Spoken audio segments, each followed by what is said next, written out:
The plan for today's stream, my friends, is to go and do a load of fishing. I have reached level 100 as my first job as fish. But once I unlocked ocean fishing, I didn't do any of the quests. So I literally have every fishing quest to do from one through to Heavensward. So that's a thing. Kinda feel a bit guilty about that. So we're gonna do some of that. We're gonna do some of that. There may or may not be some treasure hunt maps to be done as well. I'd like to get some more Moogle tomes if anyone else needs some. I need to do the weekly one for sure. And there's Fall Guys as well. So, pray. Return to the stream.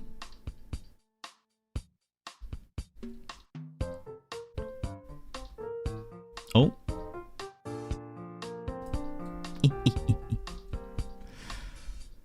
This is so fun. Did I mention how fun it was to do Fall Guys for the first time last stream after having my heart broken? It's beautiful. It was beautiful.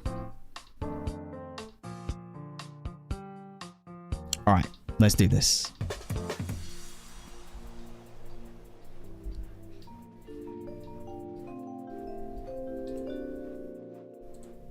Oh yeah. Hey.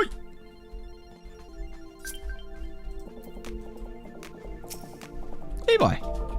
Slash bar. The tonal whiplash on stream was crazy. Yeah, I mean, I needed it. I'm not gonna lie. After the emotional pain and suffering that we went through, I needed it. Otherwise, I would have just had to end stream and go cry in my bathroom. Did I buy anything from last event? Yeah, I did. So, I bought the mount. That's it. I bought the mount, and that is it. Right. Let's get that fish, get that magical fish going. Every fish has a silver lining. Let's get back to Limsa. Yeah, so we do have the Dark Knight is basically about to hit 60. If I started doing the job quest, we'd definitely hit 60. But from some of the research that I have done whilst trying to avoid spoilers, and for some of the research and indicators that I'm getting from my MS curators and moderators, it's probably best that I wait to do the. Oh, I've only just seen these pumpkins up here. It's pretty cool. Hey, Nanette. Yeah, it's probably best that I wait until a little bit further in the MSQ, or at least like finishing 3.0 before I go and do the Dark Knight story. Just because there's a little bit of ambiguity around whether or not it's actually unlocked and safe for me quite yet. Specifically the final quest, I believe.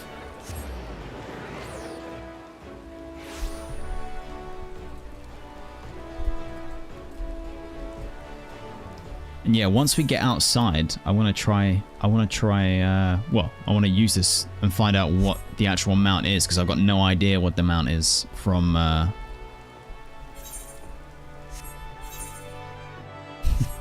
level 100. What the amount is from Fall Guys. Sissy Poo, I am level 100 fish, but I bow to your knowledge, and I would love to know, what do you have to teach me? Because I have all of these abilities, and I've never once clicked those.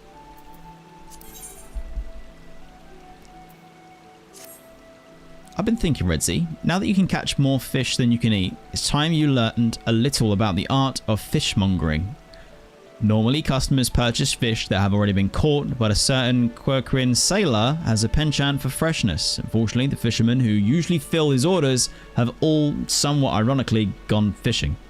And so I turn to you, Redzy. I'm hoping that you can talk to Chicharoon over there, or at least listen to him.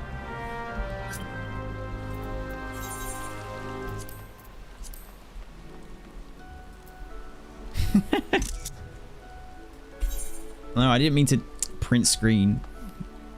There we go.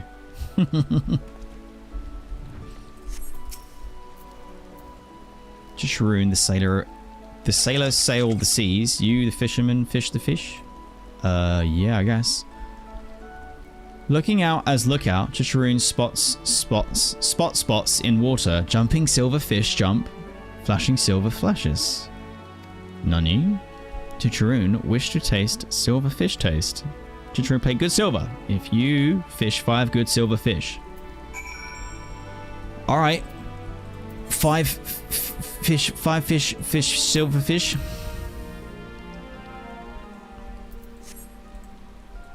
There we go. Say no more. Let it be done.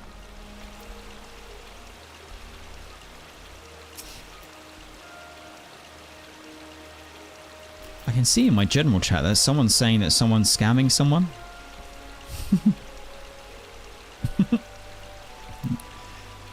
What the fuck? Korea is still scamming people. Wait, is this a scam? Never mind then. No, I'm not scamming. Not a scam. I just don't want to do the Rolos, to be honest. It's 4K headpiece for 10K jacket after admitting you scam people out of millions. Who the fuck are you? Who would scam someone for 10K? I don't know. Is this just Limsa being Limsa? Well, Jeshurun has a way with words, doesn't he? Unfortunately, his way appears to be repeating the words silverfish. Only the most experienced fisherman will be able to decipher that nonsense. It sounds like a job for WoW logo, but since I'm busy doing his job, rest assured that what he may lack in sense, he more than makes up for in nonsense.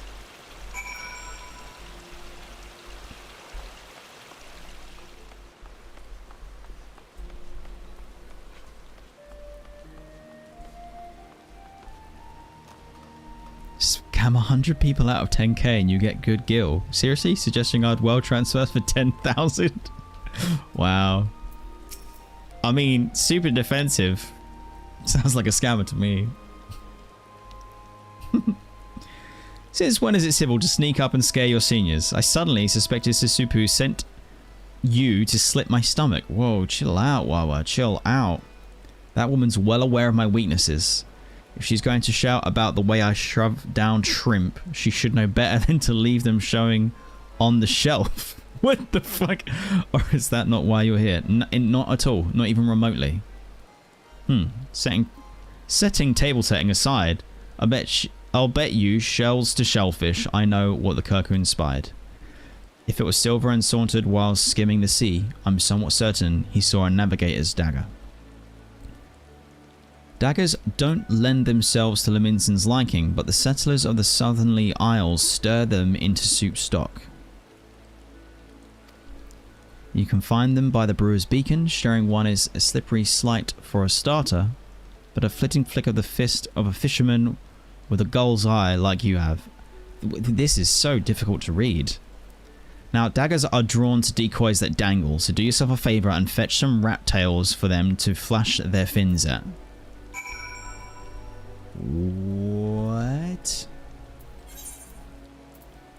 Okay, so for the first time, I'm going to have to actually decipher what the plan is here. I gotta go and fish up these silver daggers, but the game won't tell me outright where to go to do that, right? I need to actually open up my is it my fishing journal? Marco, thank you very much for the follow and welcome to the Go Merry crew. How's it going?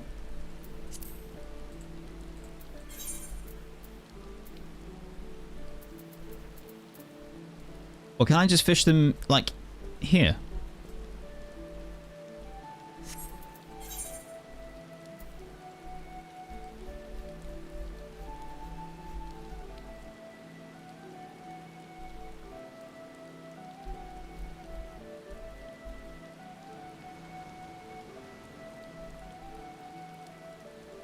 Huh? Use rat tails to fish out 5 near the waters of the Brewer's Beacon in Western and Oscar. Alright, cool.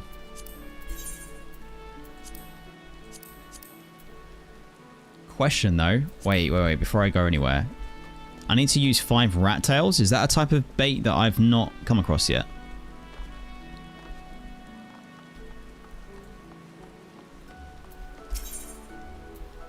Nope. Hold on.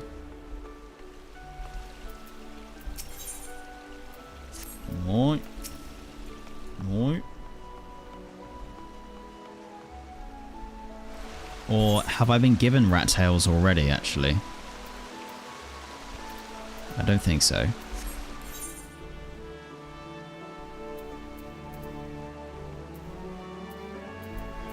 Maybe once I go there, it will tell me.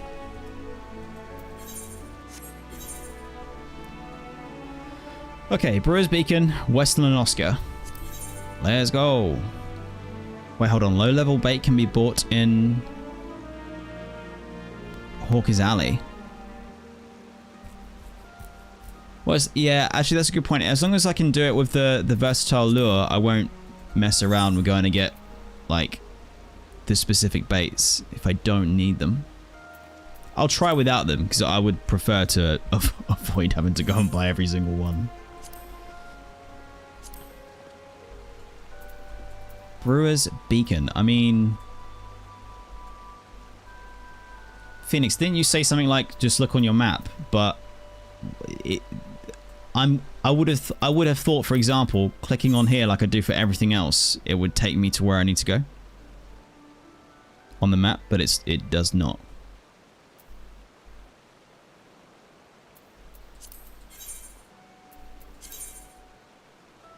Yeah, it's still opening up here. You see what I mean?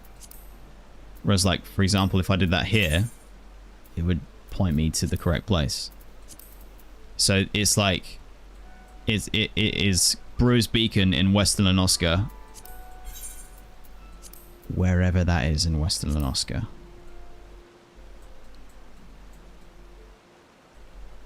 Oh, it's not fair, it's serious. Ooh, Mushedao.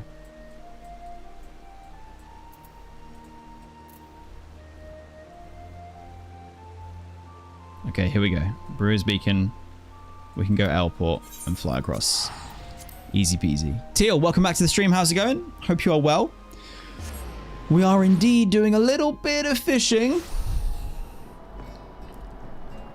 I'm also about to check out the Ryes identification key, a thin rectangular piece of what appears to be cement. Placing it near your Ryes will magically bring the machine to life.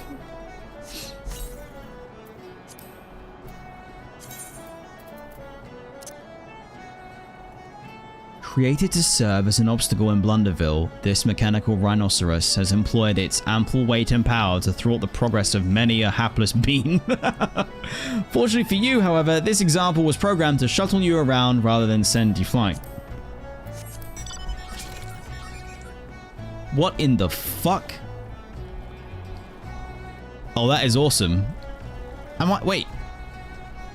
Am I inside it? Hello? Hello? Where am I? What?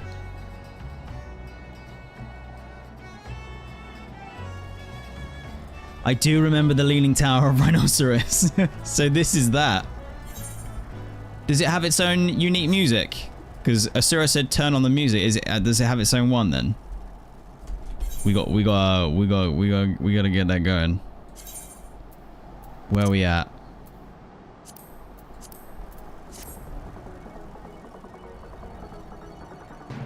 Oh, damn it. Not the fate. Fuck off. Nice. Oh, I'm so glad that this is the mount music. I really like the music for I hate this music. I really like the mount music for or just the zone music for Fall Guys. It's fun. Right, so this is Brewer's Beacon. Can I fish from here? Because that would be great. So that I can avoid...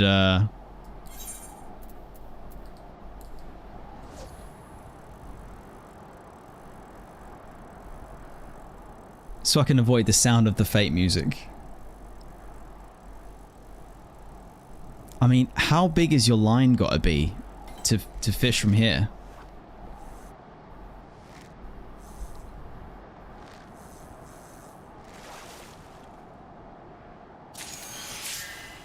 Nice. Okay, so I want to do identical cast. And we go again.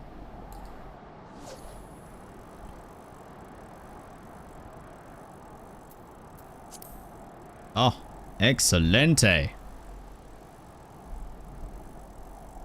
We fishing it up, baby. Yo, yo, yo. Slash sit. Oh yeah. Does everyone have a deck chair? Is that true?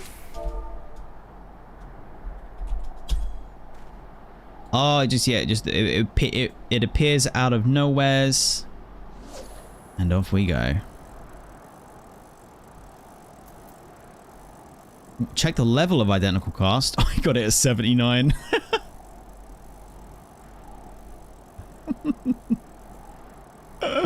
Oh my god. And I'm doing on what level is this quest? 15.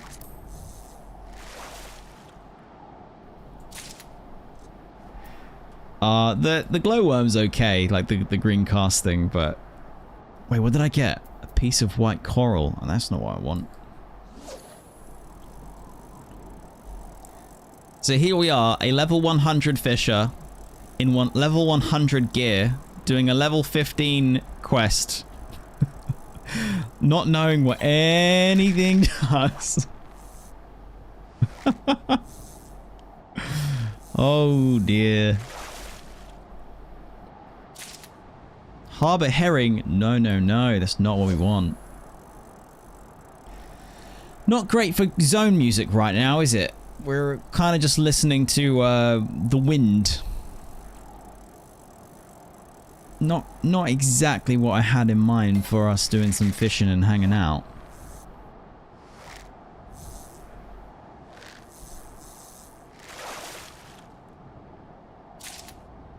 Oh, there we go. Another dagger. That's what we want. So let's do identical cast. We go again. We're close. We're close. This is the way. Meadow's falling asleep.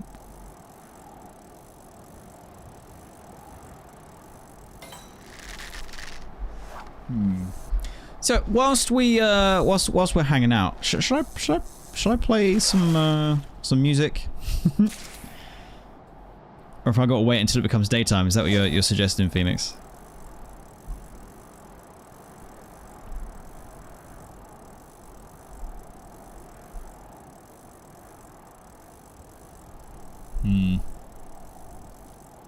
We'll be back in town in a moment anyway.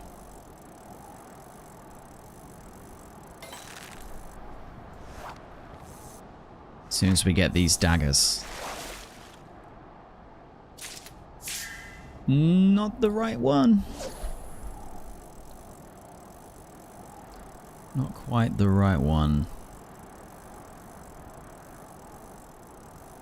So, for my Dragon Age fans in the stream at the moment, I assume that you have been made aware of what seems to be going on with the review situation and the online discourse for the game. But if you don't know, EA were a little bit particular about who they gave review keys to, which is frankly absolutely fine and very normal, and I just forgot that I don't have my Aetheryte set to Limsa, so that was a mistake. But, so... Wait, what? So, loads of review outlets have pretty much across the board given it very highly rated reviews, but then a few people who didn't necessarily get review codes have given it low review scores, and then there's also people who did also get review codes. There's a couple who gave it low review scores. And I gotta say, as someone who is really looking forward to the game, the way that I saw like the early stuff come out about like just the gameplay alone, and actually the graphics, like the actual art style, I was like, ah, probably not for me.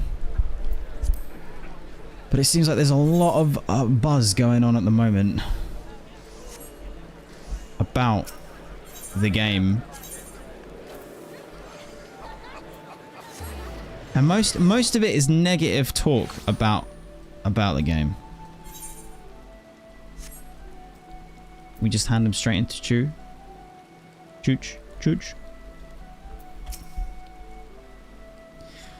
You fish and catch 5 fish catch for Chooch. I can't understand you, Chooch. I'm so sorry. Please take the fish. Take the fish. Hopefully it makes you happy. They shine, they smell. They smelly smell. Cannot wait to taste tasty taste. Okay. You find. How the fuck am I supposed to read that? Maybe Chicharroon season was season or smoke was smoke. Maybe grill on grill. Maybe many cooking options for cook. My, you certainly are putting a great deal of thought into this. Ha ha ha. Chicharroon gifted to feast on feast gifts. Best Chicharroon regard you. Chicharroon's best regards. We're always grateful for your patronage, Chicharroon. Please see him out and return here afterwards, Redzy, with more to discuss. Enjoy your fish, buddy. Whew, I'm glad you are here to handle that sudden request. So many of these freeloading fishermen can't be bothered to stay ashore for more than a day at a time. You, on the other hand, have proven far more reliable. I can think of at least one quickerin who'd agree. Now that you've seen how rewarding fishmongering can be, I hope you'll take the initiative to try it for yourself. We get some rat tail. I'm just gonna take the Allegan pieces because we don't need the gear. So let me catch up with chat. So you didn't even know that they were making another Dragon Age game. It's funny seeing so many 9 out of 10s or 10 out of 10s, best game ever scores, but also 5 to 6 out of 10s for mediocre game ever and nothing in between. Yeah, it is a little interesting. I mean, something that I have found very difficult to understand is that the game is getting some 8 out of 10, 9 out of 10, 10 out of 10 scores. When you can quite clearly see that, like, some of the in-game cutscene animations for, like, voice acting matched to lip syncing, it's worse than Andromeda was. So that can't be a 10 out of 10 game just based on that. Like, to me, a 10 out of 10 game is it excels in almost all areas, maybe even pushes the envelope. So I don't think it could be a 10 out of 10 game. For me, I got the feeling early on, before any reviews or anything came out, when they did like early look stuff, from what they showed from early look stuff, it was quite obvious that it wasn't gonna be anything like the previous Dragon Age games were, which is fine.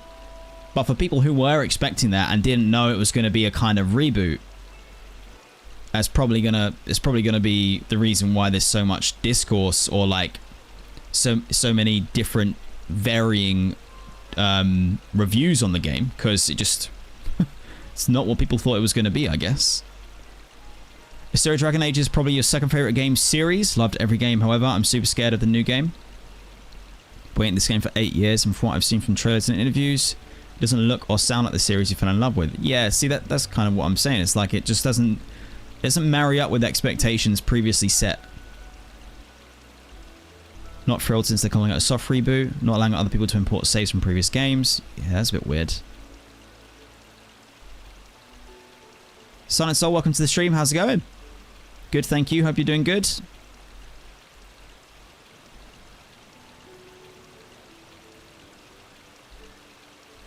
As someone who's gaming before the internet, I would advise you to buy the game if you think you will like it.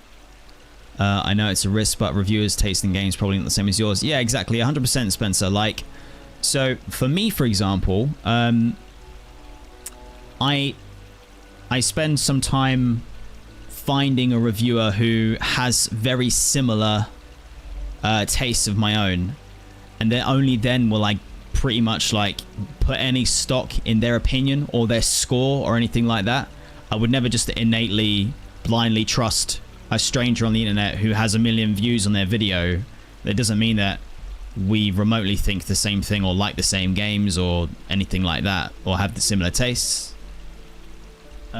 Sorry, one sec.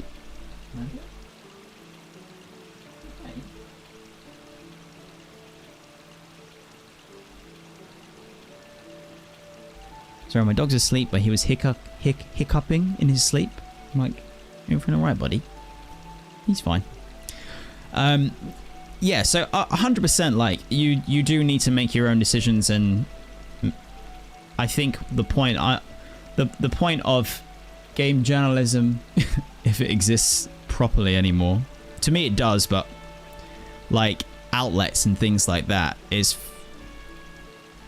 you're supposed to be able to make an informed decision, but when everyone is kind of seemingly giving a really good review score, say a 10 out of 10 for example, for a game that to me, based on video footage of gameplay, of mechanics, and of like the writing, I couldn't see how it'd be 10 out of 10. So it's then things like that where I'm like, how are people supposed to find out without spending their money?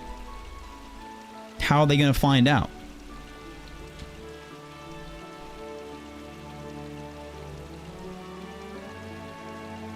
You think it's definitely not 10 out of 10? 10 out of 10 are like big media like IGN or something, no? Yeah, 100%.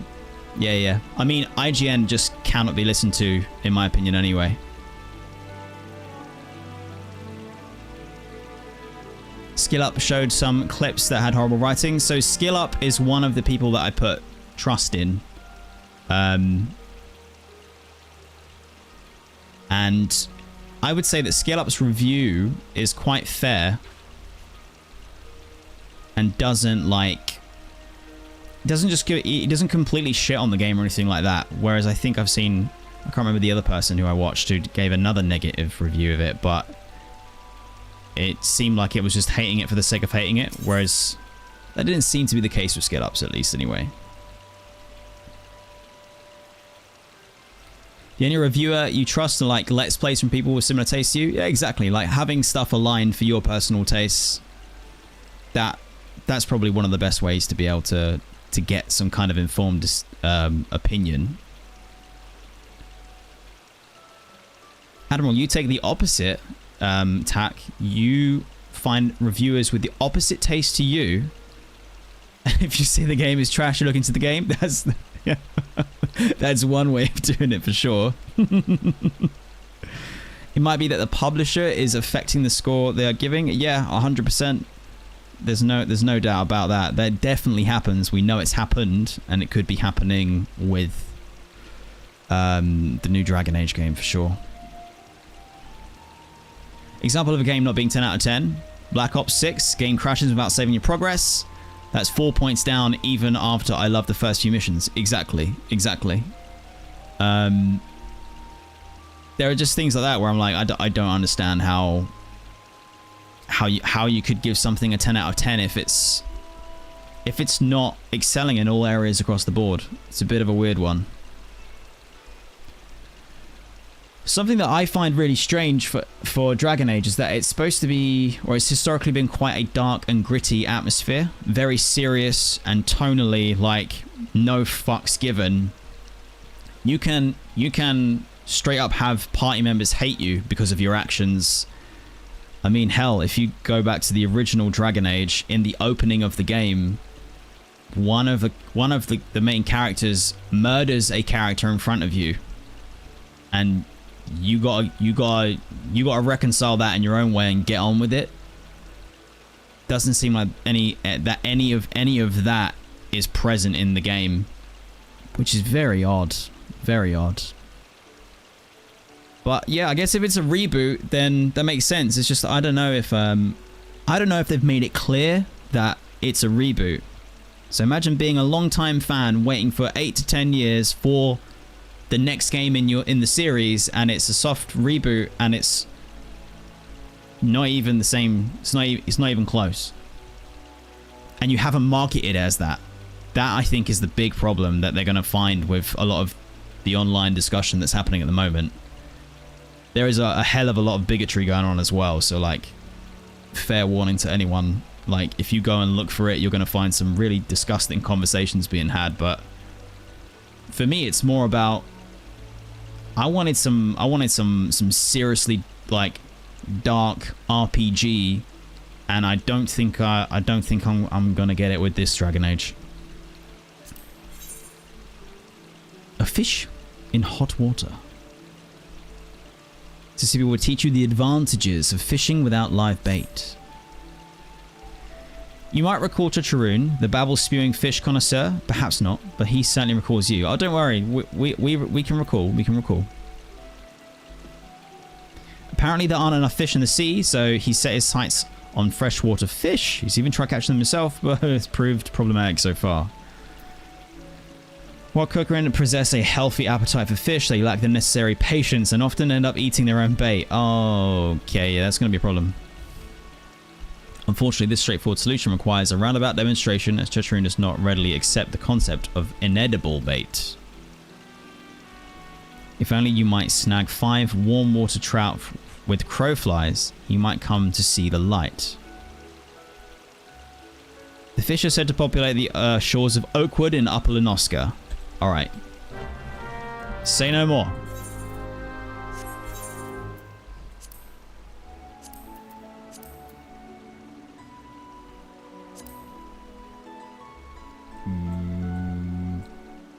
If I was Oakwood,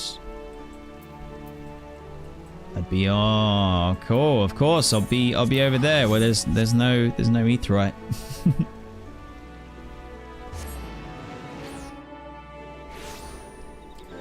So, what this is leading me towards is that I was excited to continue.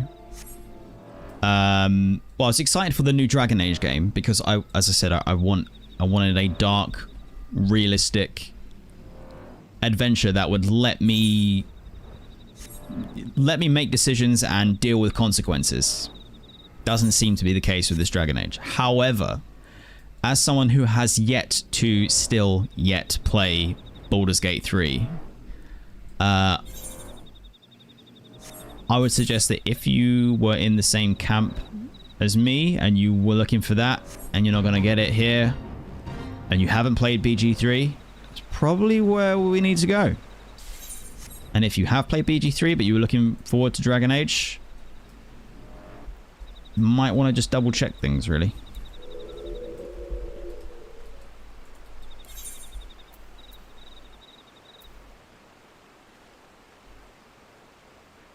I wonder if I'm ever going to use this rat tail for anything, now that I'm kind of level 100.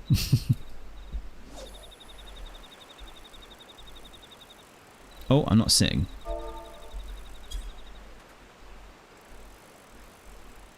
There we go, that's more like it.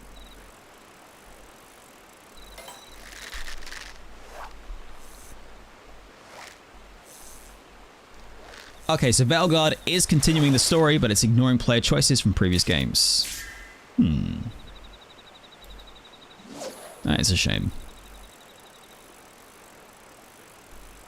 Yeah, that's the thing as well, is like, it's a bit difficult to have any RPG follow up in like the years after Baldur's Gate 3, when Baldur's Gate 3 just kind of unanimously has blown it out of the park.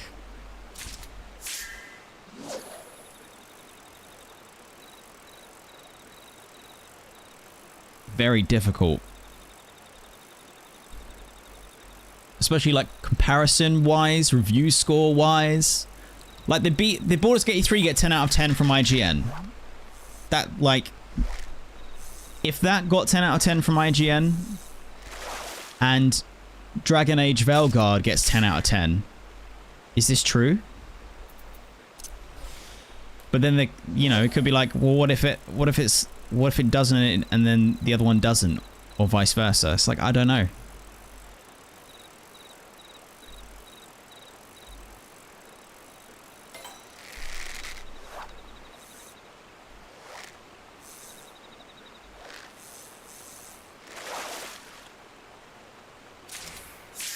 Nice, we're getting more of these trouts, baby. BG3 also kind of half ignores BG1 and 2. Yeah, it would definitely say the king of RPGs for quite some time. No doubt.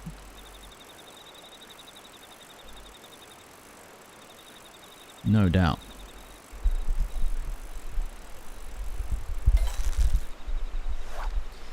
Yeah, I mean, in fairness, I won't lie to you, I really don't like IGN. And I would never take anything that they say. I wouldn't even take it into consideration. Ironically, I actually feel the same way about all like mainstream video game journalism outlets. I just think they're all that I don't really trust any of them, to be honest, because it just doesn't sit. It doesn't sit right with me. It doesn't sit well with me.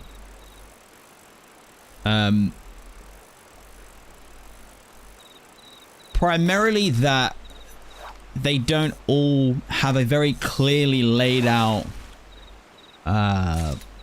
criteria of like marking and rating. And that's not to say that, like, for example, Skill Up is one of my favorite video game journalists. But even just the language used in the video and the breaking down of mechanics and the implications of actions taken by publishers or developers on the wider gaming sphere in itself, like, it's just a lot more fucking with it and actually plugged into the matrix in terms of what's happening in the industry than someone from IGN saying that I've got to give this a 10 out of 10. And then they just don't really list any true tangible reason. And it just then it to me it's a red flag, and it feels like, okay, so you got to do this because it's part of your job. You have to give that a 10 out of 10. You've been told by those on high this is a 10 out of 10.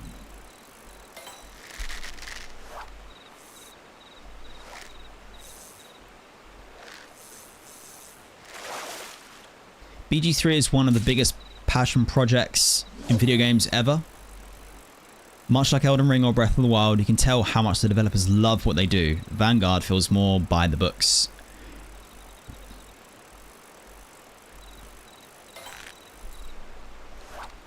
Vanguard feels like I suppose it, like, you know, in the way that it looks like a Pixar film. Which, by the way, this is why I don't want games to be, like, I don't want MMOs, I don't want big games to be developed, all of them in the same engine. Because if it results in, like, every game looking similar, that's worrying and a problem. But, for example, if say, every game ended up looking Pixar-like, the way that Fortnite or Dragon Age Veilguard look like a Pixar or a DreamWorks thing, I don't like that. I don't want that at all. That just does not appeal to me in any way.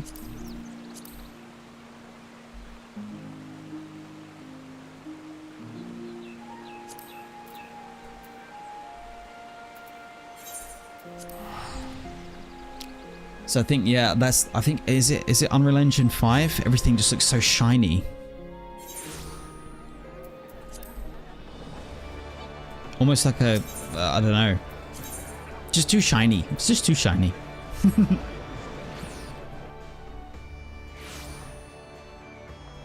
The biggest thing is that BG3 replicates how Dungeons & Dragons feels to play, which is huge.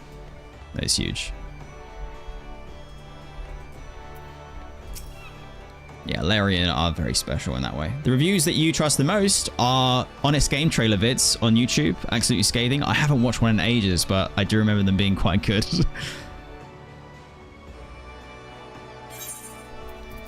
Yeah, it's very telling that Larian came out and said they're not doing any DLC for BG3. And they kind of didn't they say that like midway through development, or was it post release that they said, look, this is a fully finished product. We may add some patches to like change some things or fix some things or update a few bits or whatever, but otherwise this is it. It's done. The game. This is the game. This is it. The whole thing. Which I really do. You gotta respect that. Lysa, how's it going? I hope everything's going okay for you with the appointments and stuff. A lot of UE5 games have shiny, plasticky feel to them. Yeah, 100%. One of my biggest issues at the moment for MMO gaming in particular is that Ashes of Creation is in UE5. And I really don't like the way it looks. Really, really don't. I actually wish they would have left it in UE4 back in Alpha 1 instead of migrating over to UE5. I understand why they did it. I understand why they did it. I get it from a development point of view, for longevity, for support. I get it. I get it. I get it. I just hate the way that it looks. I hate the way it looks. Unless you're playing Doom, I don't think Unreal Engine looks any good. It's just my personal. It's just personal. You truly fish trout using fake food? I do, honestly. Indeed, for all the fish know, the lure may as well be live. Redzy skillfully used them to catch these tasty tasties. You see, Chincharoon? Deception lies at the heart of fishing. Oh, that's a fucked up thing to say. Deception lies at the heart of fishing. Yes, yes. Lies lie at the heart of fishing. Chincharoon no fool. Chincharoon fool fish. Indeed. It's true, actually, yeah. Doom doesn't even run on UE5, on Unreal Engine 5. But I think you know what I mean. Precisely. Well, I trust that we've managed to guide you to the path of self-sufficient fishing. Oh, C2B, that was a good one. I like it. Honest game trailer for Suicide Squad was a total burn down of the game. Yeah, I mean, I can imagine that game did not look good from early doors. No way. So if I was to compare the story of Heavensward versus ARR, what would be an accurate comparison? Oh, I cannot do that. I won't do that yet. I won't do that yet because I've not finished. I've not finished. I'm still partway through 3.0. And yeah, I don't know. I could and probably will compare them once I finish both. But it would not be fair to do so now. And also, even when I am comparing it, I'm going to have to do many caveats because they're just so like...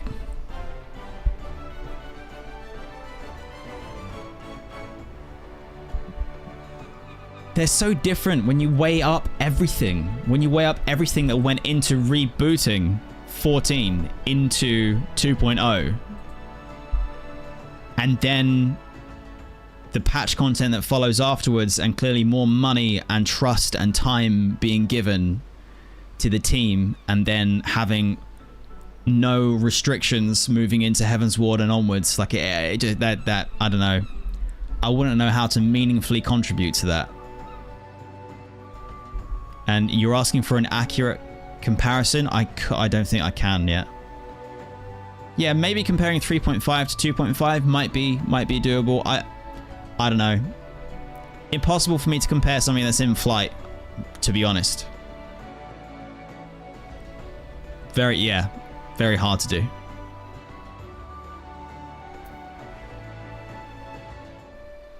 And they do aim to do very different things, the stories as well. Off subject question. If I watch on YouTube and Twitch at the same time, yes. I feel like there might be an end to that question. You can watch both at the same time though, if you really wanted to. YouTube has higher quality, 0 advertisements, but stream delay. Twitch has 1080p quality, advertisement breaks like that above. But like you get an advert take up the whole screen if you're not subscribed on Twitch, whereas YouTube you're still here.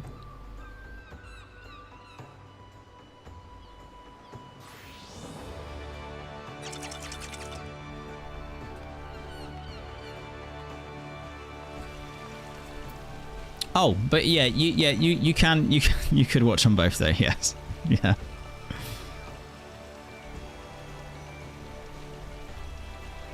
The only thing you could probably compare right now is the voice acting.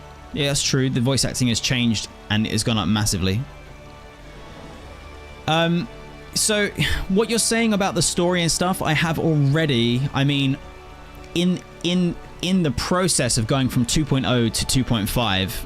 I already have very many, like at every single opportunity through the patches, say like 2.0 to 2.5, said, holy shit, the change is unreal. Now, as for 3.0, I don't know. If anyone is a regular viewer, you will have heard me say that they have knocked it out the fucking park and it's firing on all cylinders and they are not messing around, and Heavensward is such a big tonal shift and things are happening very quickly and there are several things happening at once. Yeah, I've definitely said those sentences and expanded a bit more in like the recent streams of the last 2 weeks, but I don't know. I can't say any more than quite obviously Heavensward is doing loads better than a Realm Reborn was doing, but I honestly feel like they're completely different games. So I don't know.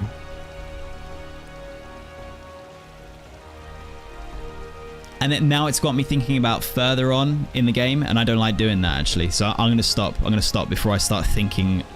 I don't like to overthink my journey of an Eorzean lifetime, because otherwise I start cooking and building up expectations where I'm really enjoying just being completely immersed in the stuff. But yeah, in short, to give you some kind of answer, Heavensward is obviously absolutely like. It's a night and day difference between that and a Realm Reborn. But a Realm Reborn was a slower burn that gave you the emotional weight to even make Heavensward possible. So hard to say. I just want to check something. Unreal.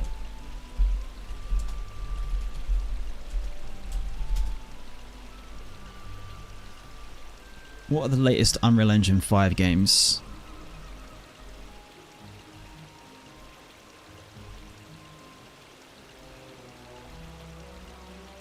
Fuck.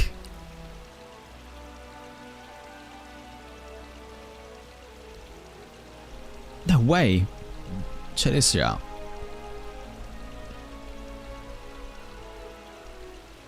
So the finals, Nightingale,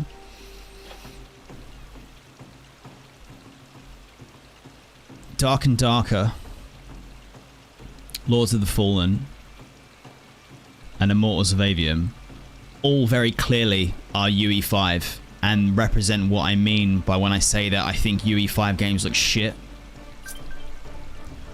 Black Myth Wukong doesn't look like a UE5 game, and I didn't know that Senua's Saga Hellblade 2 was a UE5 game, but this game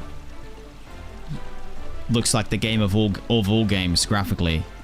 So I don't know, it's kind of thrown me a bit.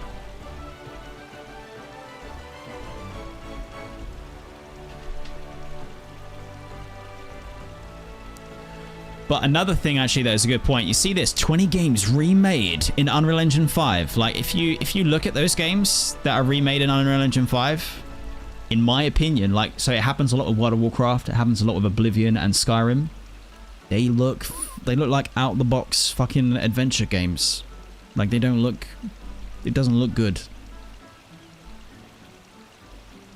But clearly, if you have the developers of Black Myth Wukong or Senua's Saga Hellblade 2 using your engine, and they can make it look like something that just has no damn right to exist in terms of it's beautiful, like holy shit, this is magic, then clearly the engine isn't the problem, I guess. If you don't have the correct art direction and team working on it, you end up looking like a UE5 game.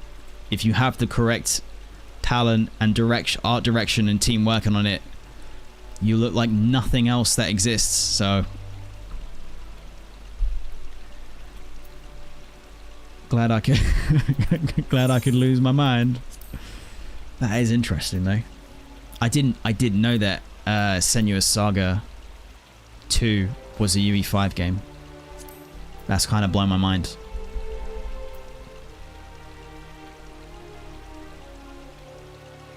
ARR builds the world, Heavensward starts the adventure in earnest. Yeah. That's a very good way to put it.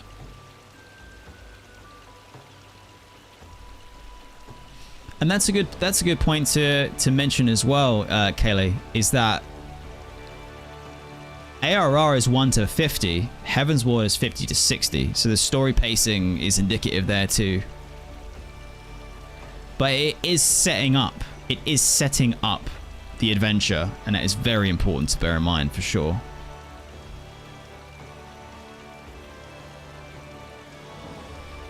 Yeah, Hellblade looks incredible.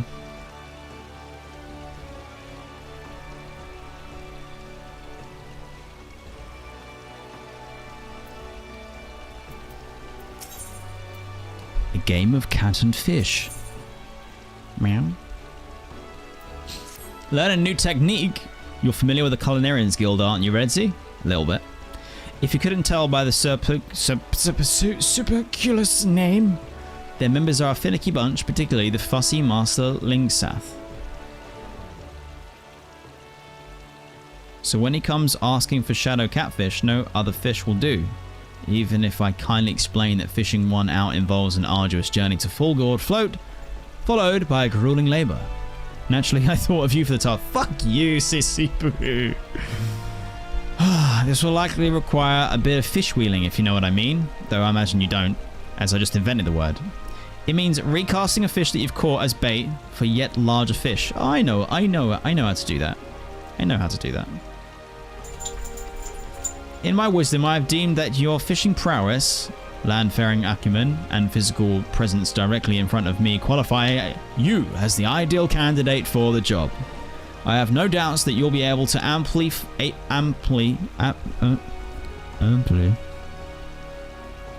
capable of fish wheeling or any other new terms see fit to conjure up for that matter. Oh, god damn it. Simply use crayfish balls to catch a striped goby, then recast to catch the shadow catfish. Okie dokie. Where did you say I needed to go, buddy? I need to go to Full Gourd Float in North Shroud.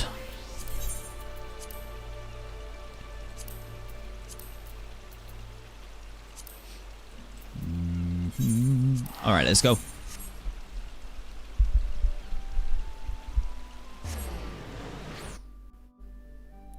It is that shiny look of UE5 or Unity out of the box stuff that bothers me. It's also like, I think it's just the innate lighting or bloom that they just, it makes the game look like it's graphically pretty, but it then just makes them all look the same, and like I don't want things to look super duper shiny.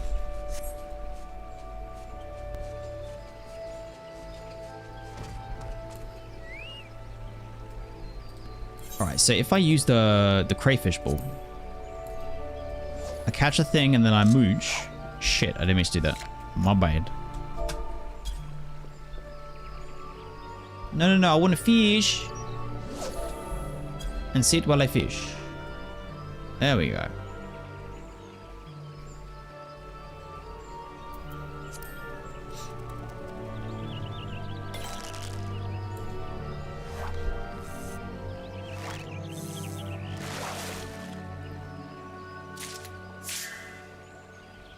That wasn't the fish that we needed to mooch, was it?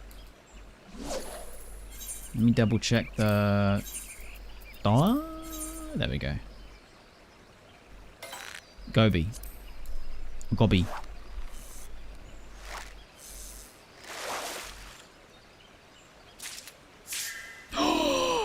That's a striped one. Where's the mooch? That's the surface. Like, where's the mooch? No, where's mooch? Where's mooch? Where's mooch? Mooch. Did I get rid of mooching? Hello? It's there. Maybe it's not a striped one that I want. Because it would have given me the ability to do it, wouldn't it? Oh no, it was catch a striped gobby. So I need to catch it and then mooch. Not read the menu while I'm doing it. Oh, it might need to be big enough? Oh, okay. Well, let's get the big one then.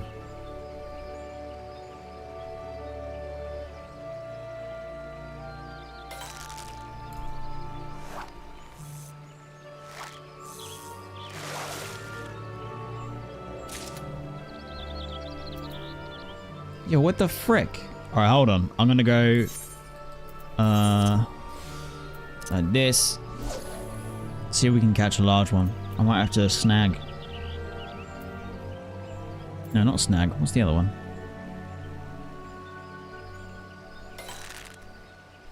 Yo.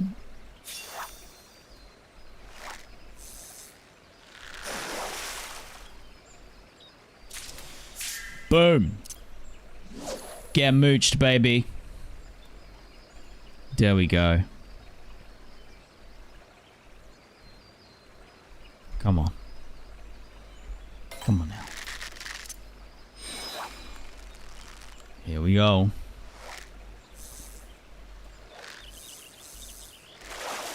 Spencer Sam, yes, I do have Culinarian.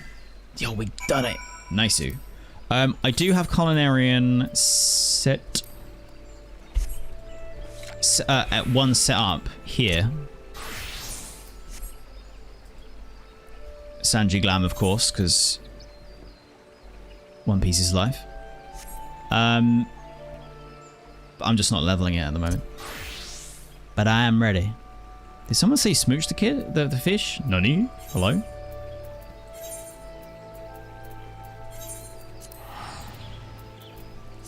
You're level 100 and now you can sit?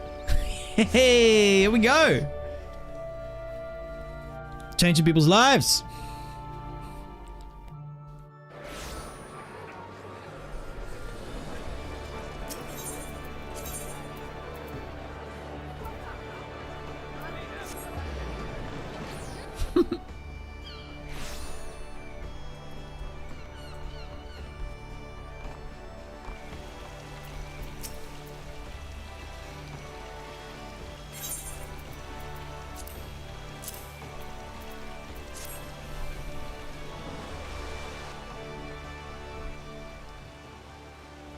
Link's South ought to crack a smile when he glimpses this beauty.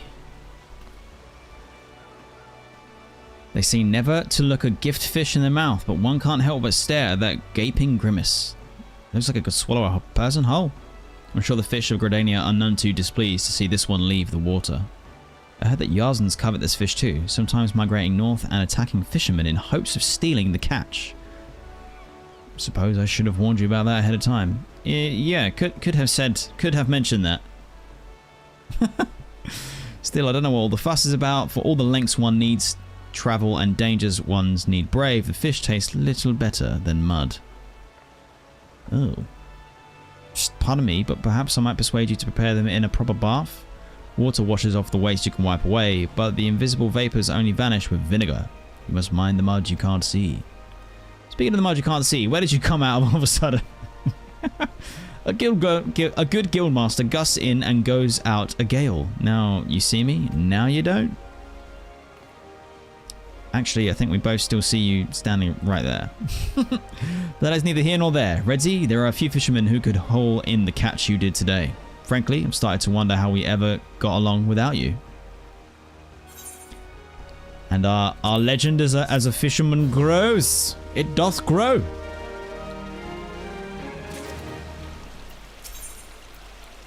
Like fish passing in the night. So I totally read that as like fish pissing in the night. Do I not want to tell you? It's just what I read. I didn't. Yep. It is what it is.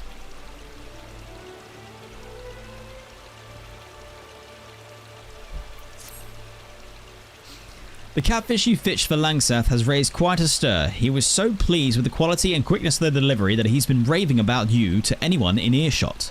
And now the world swirling around Limsa of a fabled fisherman has reached the ears of your fellow guildmates.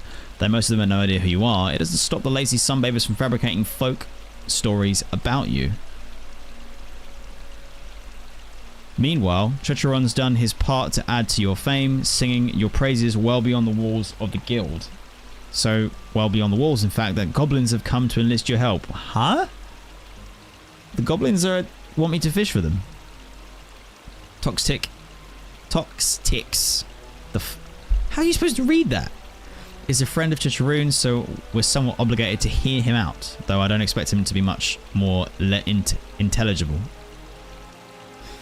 Loath though I am to admit it, we most likely need my logo again. Actually, you totally read it as fish pissing in the night. God damn it. Do you think the ocean is soup? It's full of fish and quite salty with plenty of vegetables. God damn. I'm kind of getting hungry. All this fishing. And I don't even like fish. But it's making me hungry. I quite like gobbies too. I think they're funny. Shh. Chicharoon told me many glory tales of mighty Fishbringer to Toxtix. Toxtix is friend. Chicharoon is friend. Fishbringer is friendly friend, yes? Moon was shining on outer seas of Lanoska when most lovely fish appeared. Toxic wonder if friendly fish friend Fishbringer can bring back lovely fish from Moonsea. Judge, welcome back. How's it going? Oh yeah, we've fishing. Roar and wriggling. Oh no, don't make me do it. Don't make me do it. Please. Now say it faster. No. I can't. I couldn't possibly. I barely managed it the first time. So a goblin gets a glimpse of some gills and I'm to guess the game. Naturally, I know what you need to net. I'm only surprised you saw fit to solicit my support. The moment you mentioned the moon on the eastern seas of Lanoska, I figured out the frisky fish you're gonna fetch. Full moon sardines. Alright. Say no more. Have I got to go... Has it got to be specifically at nighttime? Caught after sunset. Use spoon worms to catch 10 sardines among Bloodshore and deliver them to Toxic. Wait, so hold on.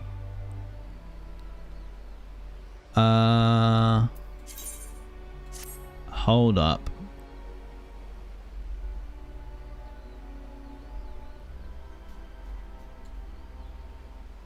So you're saying it's to Costa del Sol, but where how would I know that from this text? I might have skipped the last bit from the guy, but that's really annoying.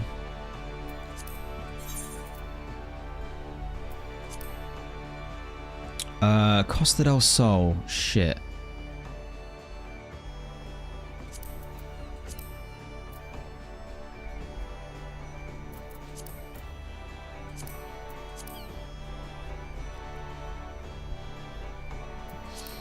Oh no. It's not going to be there. What? Bloodshore is in Costa del Sol? Yeah, cool. I'm just trying to remember where Costa del Sol is. What? What? Hello? It's no way. No way. I thought it was his own zone.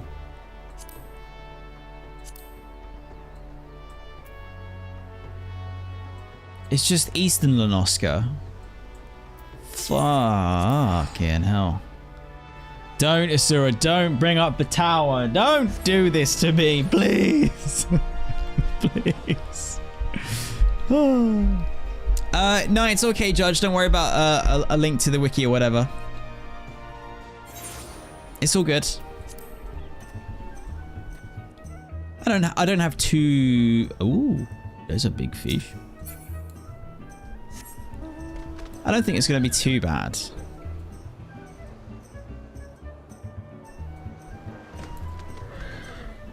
A fellow fish. Did I? Oh, wait. It needs to be after sunset. Shit. So, what am I supposed to do?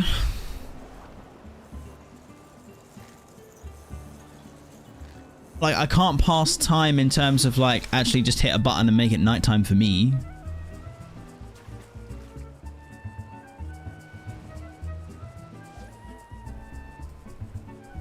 Play triple try to pass the time. Dungeons, GS, PvP. So how long do I have until it becomes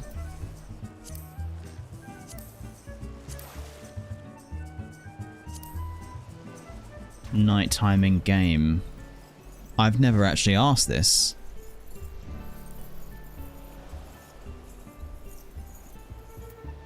So is it 6 o'clock Eorzean time? No way. What? I got like 2 hours. I mean, it's gone up 4 minutes since I started complaining about it, so it's not that bad.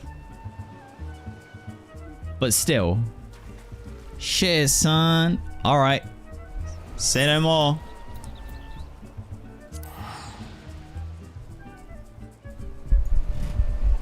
Here we go. Here we go.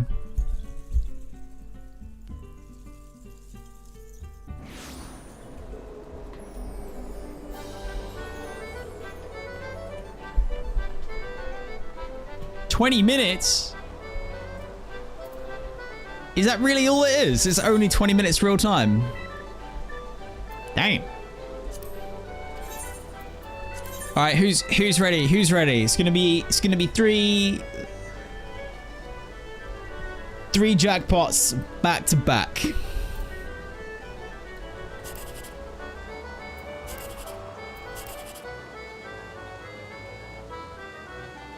Well, shit.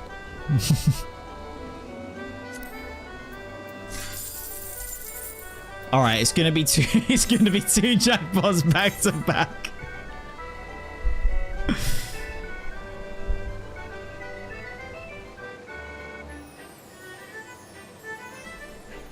Here we go. Shit. It's gonna be 1 jackpot, baby. Come on, don't do this to me. It's gonna be 1. Come on, come on, come on, come on, come on, come on, come on. Fuck this game. How could you do this to me? That is pain. That is pain. Didn't even get 1. Didn't even get 1. Game says no. So it's So it's not actually that long. Okay. Well, we could probably play one game of Fall Guys before I need to go and catch that fish. The nighttime fishies. Yo, is my FPS dropping?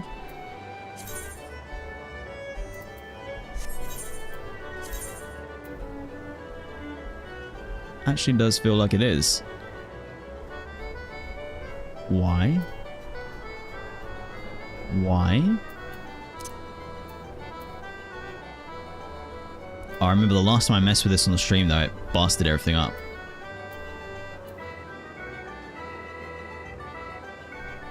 So strange. Why has it put me on 30 frames per second? Is that only in here? That feels really weird.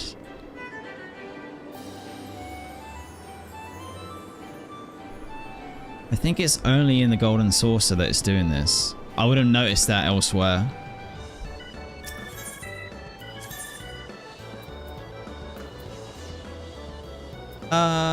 You know what? How do I get back to... How do I get back to the,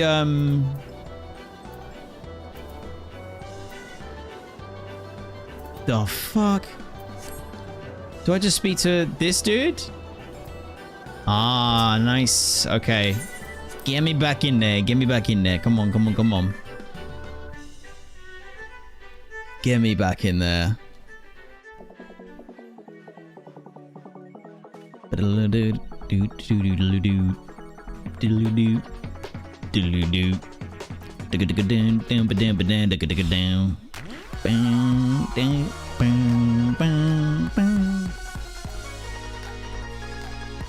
Right, I gotta buy some stuff. We gotta get some more stuff. I've only got one item so far. Golden Saucer Aetheryte ticket. What? Yo, did someone say that there's maps that I can buy?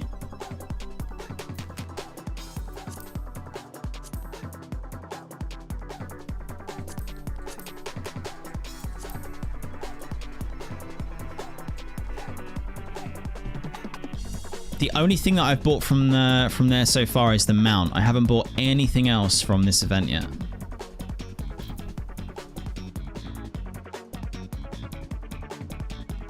Oh no, maps are from Moogle events? Oh, okay, maybe I got mixed up with some chat earlier.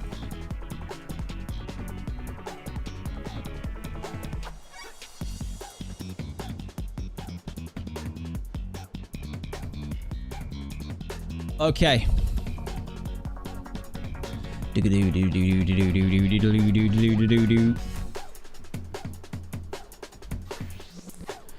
Super duper quickerino! Exclamation mark key in chat if you want to come and do a quick little Fall Guys game. Just a quick little game. Just a quick one.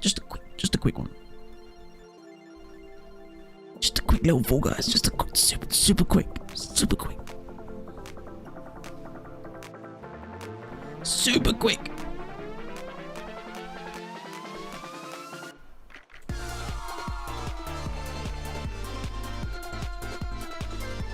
Super duper.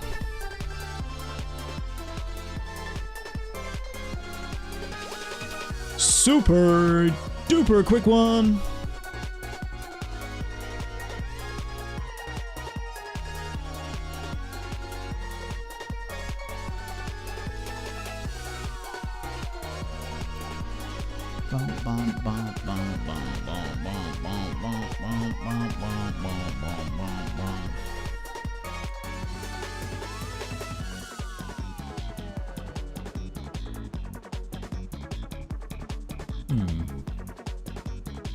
Yeah, exactly. Super quick, in and out. 10 minutes. 10 minutes. Oh, it's already 6 already. What the fuck? Oh, okay. All right. In that case, I mean, it's not like we had... How many people entered? Only Omega entered. Sorry, Omega. I'm going to close the entries for that one. It's all good. We can go later. No one wants to go. It's time. I was actually gonna quickly just do one, but you know what? I actually don't want to. I don't want to miss out.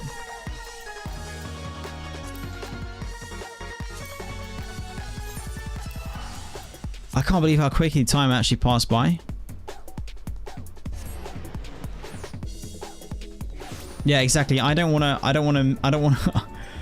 get caught up doing a load of Fall Guys and then being like, oh wait, shit. I missed the opportunity to catch the fish.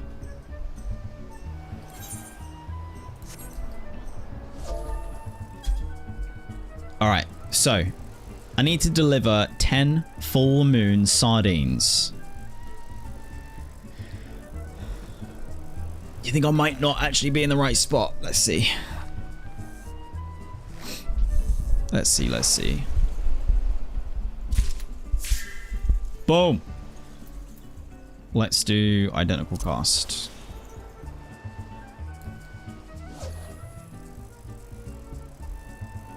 Oh, that'd have been good. Yeah, I should have read that. I should have double hooked. Where's my double hook? Wait, double hook or triple hook? Nani? I don't have a double hook. I have a triple hook. Don't think I got a double hook though. Do I also not have enough GP to actually do...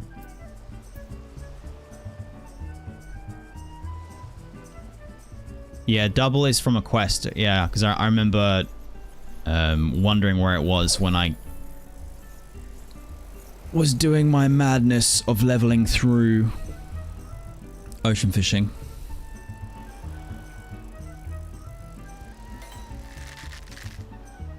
Teal, don't say that. That's gonna make me feel like I'm having like some time slip. That was actually several hours. Nani? Yeah, I don't have any cordials. I haven't had some for a while.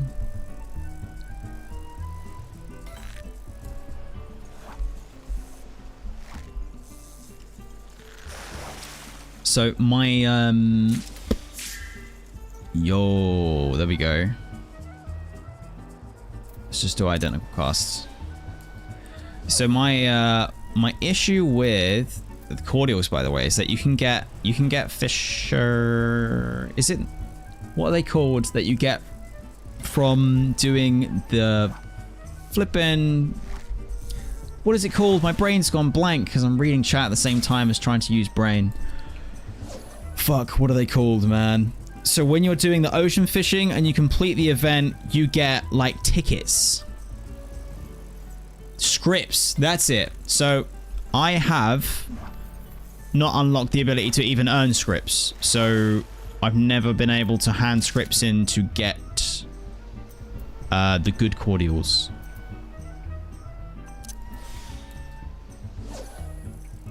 Which is a shame. But I'm sure that I'm approaching unlocking scripts soon at some point, I'm sure.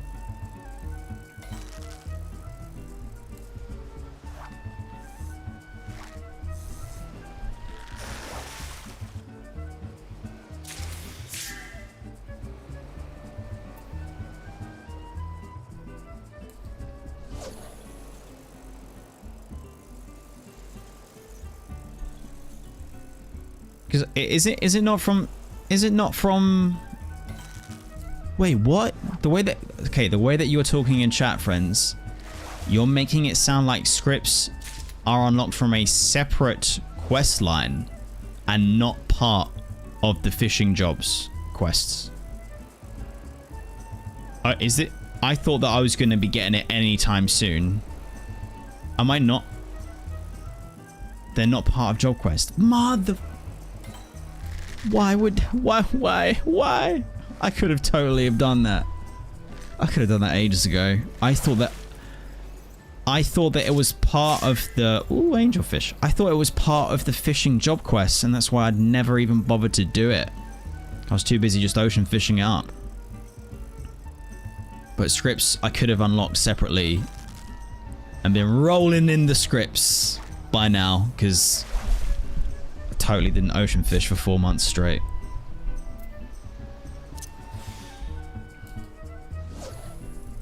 Damn. Well, Redzy done did it again.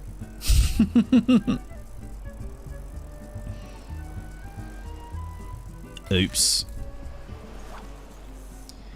Okay, only one to go.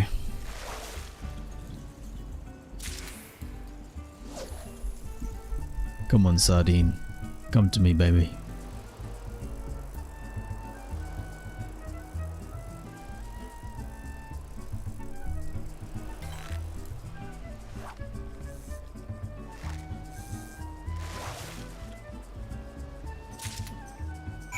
Woo!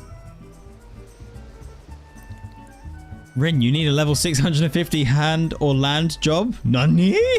Wait, which expansion are you playing? Yo. You're playing Final Fantasy XIV too. Damn.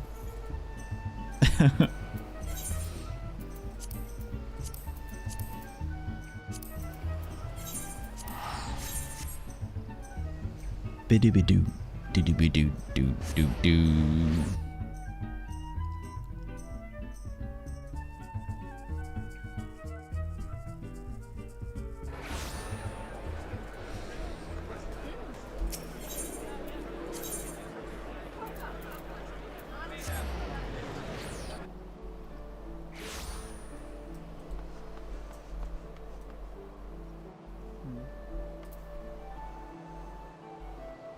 Oh, I just spaced the fuck out. Okay.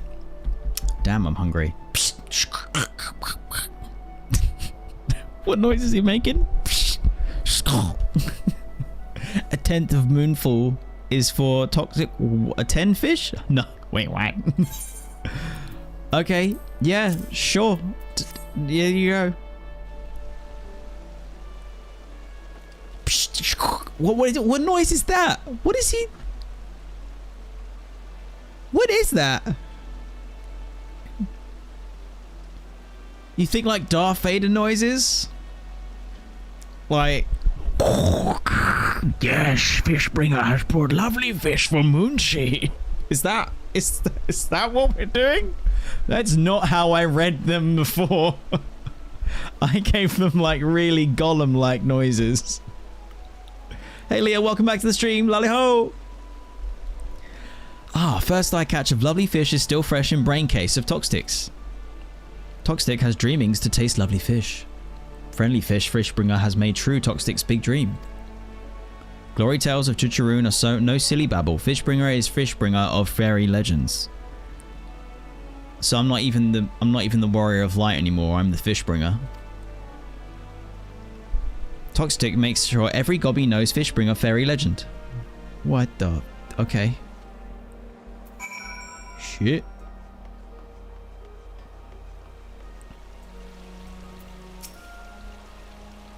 Congratulations, Fishbringer.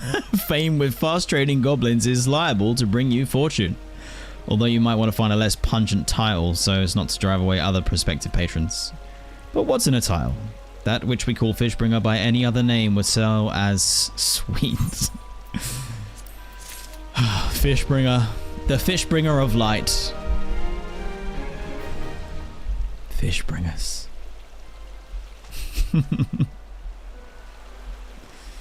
It's made me I don't know why this is. I don't know why this is, but I'm particularly hungry for McDonald's chicken nuggets now. And I don't know. I don't know why. I don't know.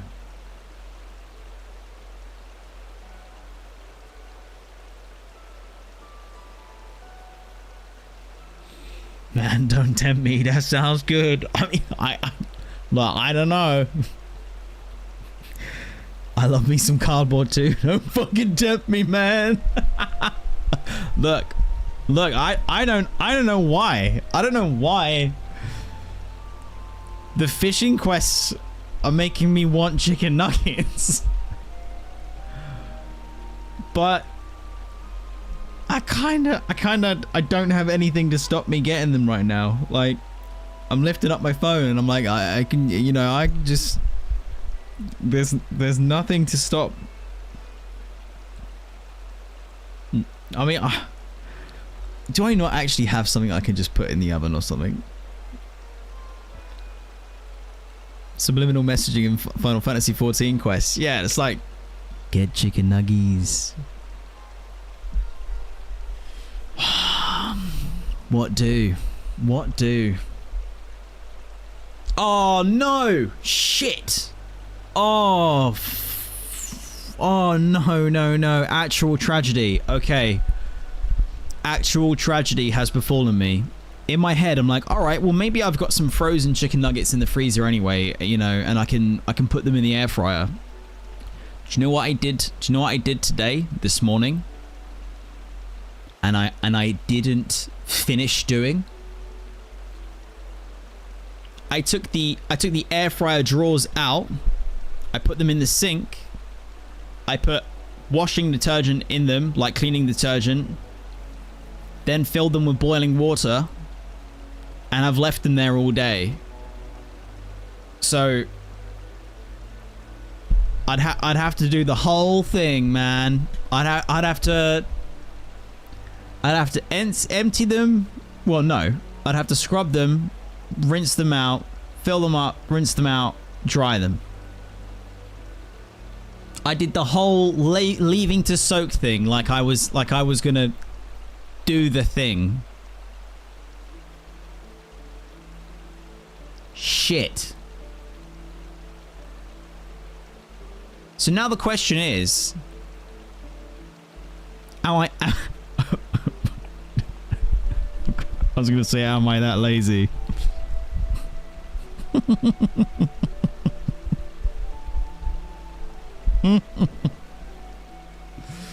Rin, my wife is away tonight.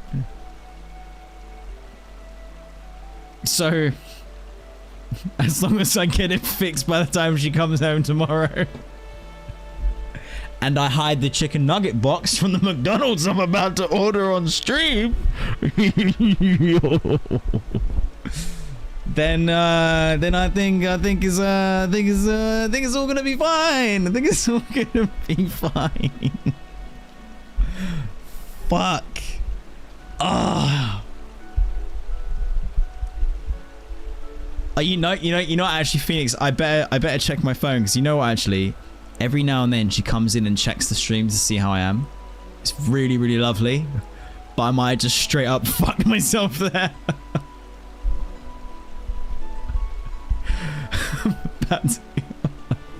Oh no. I mean, we've got delete the bot. I like, you know, we got some Rise and Fall and Rise doc to watch as well. Yo, Fall and Rise with chicken nuggets. Redzy getting in trouble with the live stream. Just me getting shouted at.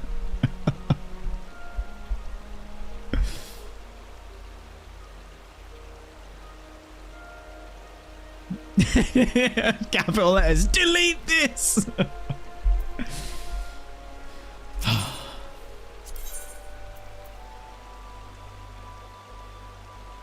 I mean, well, hold on. Hold on one sec. Let me check something.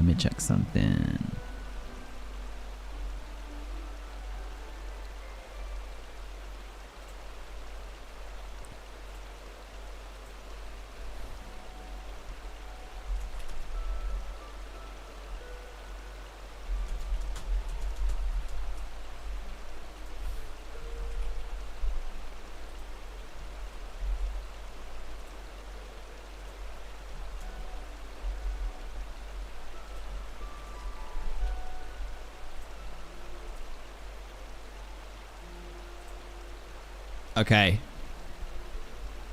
To nugs or not to nugs? The poll is in the chat. And that way I can defer any responsibility from this. Does this go on this screen?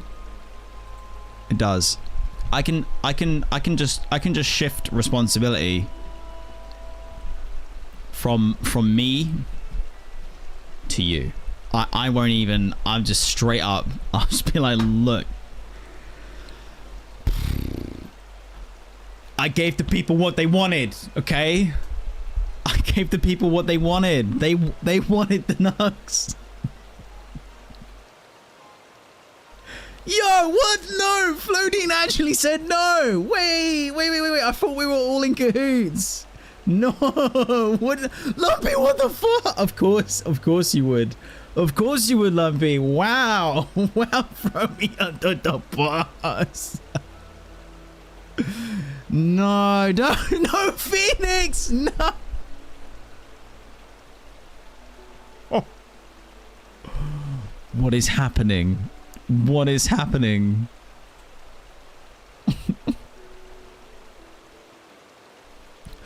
Typical Lalafell behavior. Wait, have I messed it up? Did I rig it? Did I rig it? Should I end the poll now, quick? Only a few people have noticed in chat.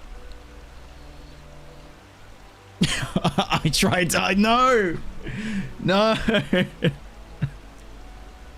No, stop it! Why would you do this to me? No. Bro, I'm literally rigging the fucking votes. You have to type exclamation mark, bro. Exclamation mark.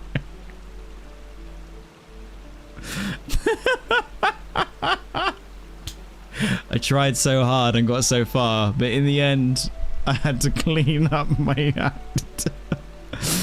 Please don't do this to me. If you get a 50-50, you should start Final Fantasy XIV again from ARR. Why would no.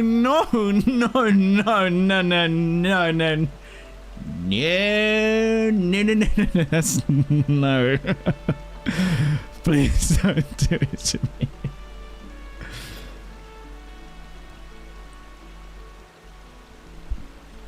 I mean, it's looking good. The Nugget situation is looking good.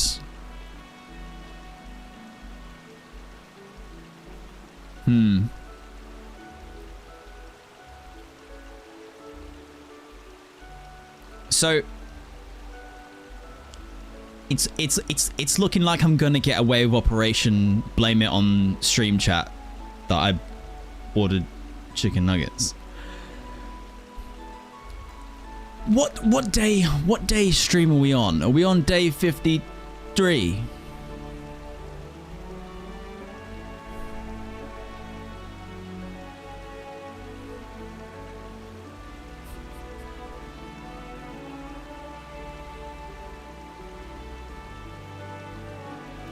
Redzy tries democracy.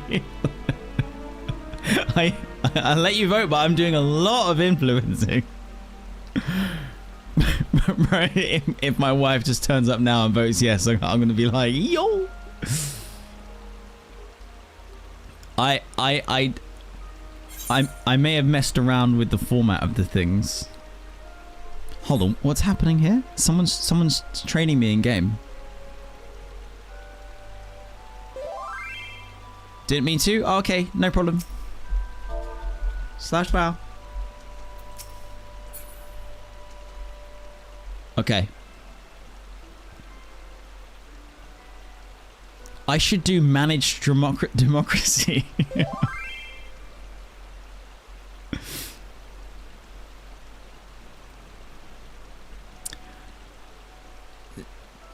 So what are we thinking then? If we're on day, if this is the 53rd stream of